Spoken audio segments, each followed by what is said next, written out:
Hey there folks, John here with Through My Lens, and today I'm coming to you with another knife-related video. Today I'm going to be doing a review of the Spyderco Paramilitary 2 BladeHQ Exclusive Tanto. Here you can see the Tanto blade. Now, I did an unboxing video on this knife back at the end of September when I first got it from BladeHQ. In that video, I talked about how I bought this knife as kind of a project knife. I intended to do some customization to it, maybe some new carbon fiber scales, new pocket clip, maybe even some new hardware. Really would have kind of spruced the knife up and kind of made it mine, as it were. Well, here it is, the end of November, and I haven't done any of that. And I think the reason why is that this knife really just doesn't do it for me.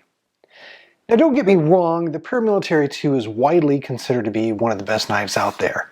It's on everyone's top 10 list of best knives ever.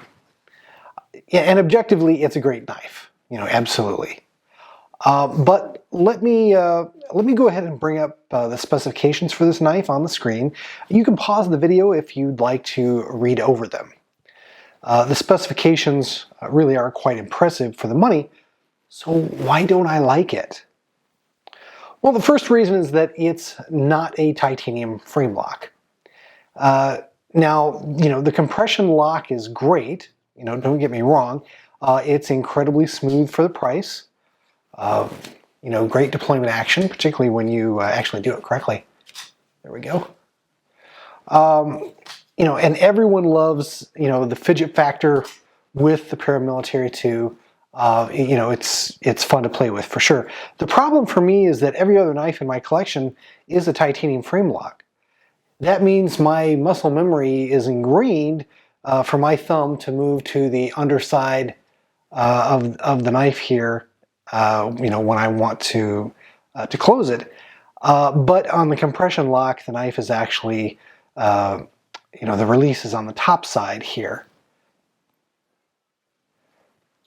Now, that's a minor issue to be sure. It's kind of an inconvenience. I open it, go to close it, and oh, hey, it's not there, it's here.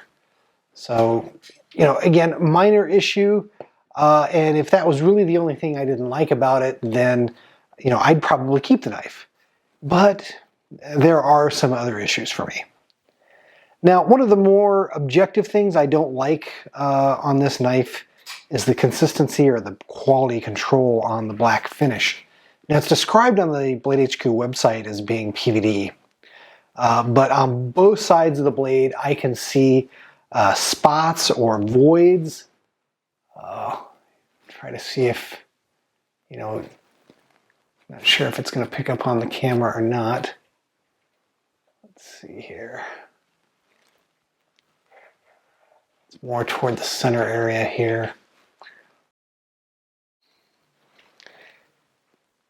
I haven't used the blade, so, if you are seeing those marks, it's not wear, I assure you. It's probably not a big deal if you intend to use the blade. It's with a black coating like this, it's definitely going to get scratched up anyway. But, what's then the point of getting a black blade? In any event, I do expect better, at this price point. Now, the G10 scales on the knife are the same standard issue G10 scales that Spyderco has been putting on most variations of the Paramilitary 2 for many years. And while they're quite practical, I hate them. I really do. I think they're ugly as sin, and they pick up every last speck of dirt or dust, which just sets my OCD into a conniption fit. It really just bugs me to no end. Again, lots and lots of aftermarket scale options out there, because I think I'm not the only one who thinks that these are pretty ugly scales.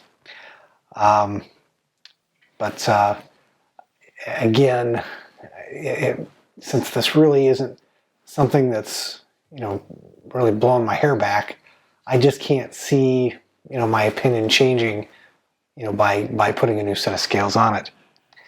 Now, finally, this knife really is just under $200 in price, which is fine. But I pretty regularly carry knives in the $450 to $1,000 range. So I'm kind of spoiled in that regard, and this knife, at this point, just doesn't excite me. The S35 blade steel, it's fine. It's again, it's just nothing to write home about. The rest of the knife, it feels just kind of blah. And which is by design. The Paramilitary 2 was designed to be a utilitarian tool, not pocket jewelry. Again, sure, I could spend some extra money and jazz it up, as I mentioned earlier, a couple of $100 on some new carbon fiber scales, maybe $50 on a new pocket clip here. But the more I thought about it, the more this seemed just, putting lipstick on a pig, from my perspective. I think at the end of the day, it's still not going to be a knife that, is really all that exciting for me. Now, what attracted me to this knife initially was the Tanto blade shape. I still do very much like it. I think it's eminently practical for everyday cutting tasks while remaining a very effective blade shape for self-defense, which is an important consideration for me. Now, one of the reasons why it took me 2 months to review this knife is that I generally don't like doing reviews of products that I don't like.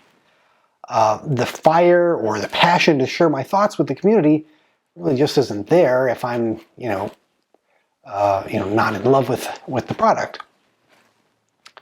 And while this is a knife that does get praised often, there really isn't just a love connection for me.